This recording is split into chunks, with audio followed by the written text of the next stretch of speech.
Докато гледам вълните си, мисля за нещо интересно. Морето никога не е в постоянно стъпление. Има прилив, има отлив и двете са част от един и същи ритъм. Само ние хората понякога си мислим, че трябва непрекъснато да сме в режим напред. Че трябва постоянно да правим още нещо. Че веднага след изпълнената задача трябва да се спуснем към следващата. Че е наложително след проведения разговор да започнем втори. Много пъти съм там. Въпросът е дали, ако си дадем пауза, ще изостанем. Нека днес да разсъждаваме върху това. Да помислим за онзи момент, в който си инвестирал времето си, енергията си, вниманието си, мислил си, планирал си, работил си, правил си всичко, което зависи от теб. И въпреки това усещаш едно вътрешно напрежение да продължиш да натискаш. Усещаш, че тялото ти подсказва, че имаш нужда от почивка, но ти взимаш още едно кафе. Защото умът ти казва, не е достатъчно, може още малко, не спирай сега. Ами, ако изпуснеш нещо? Ами, ако точно сега трябва да направиш още едно усилие? И така продължаваш, но напрежението води до несигурност.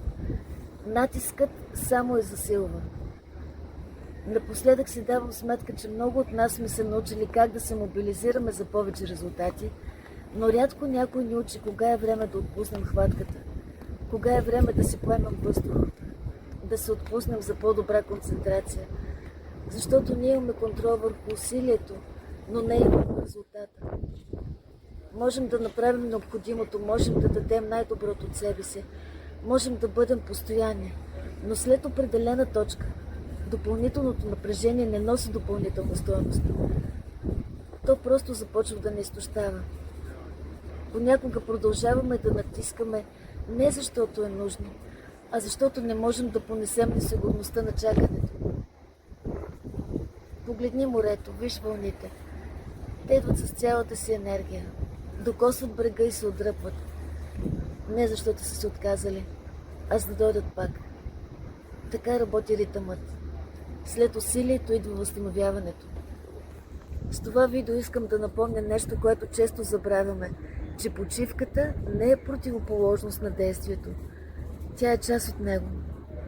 Ако се притесняваш, че нищо не се случва, погледни морето. От брега виждаме само повърхността.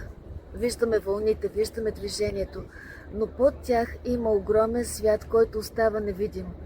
Течения, дълбочини, живот, процеси, които текат независимо дали ги наблюдаваме или не. Така и с всички неща в живота ни. Понякога сме направили това, което зависи от нас. Казали сме нужните думи, взели сме нужното решение. Положили сме нужното усилие и следващата стъпка не е още работа. Следващата стъпка е доверие. Доверие, че не всичко се случва на повърхността.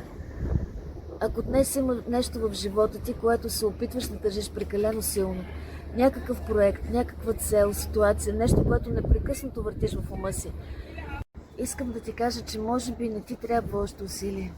Може би ти трябва пространство, с повече въздух и място за възстановяване. Затова, ако знаеш, че си дал най-доброто от себе си, почини си, поеми се дълбоко въздух, погледни хоризонта. Докато ти си почиваш, животът не спира.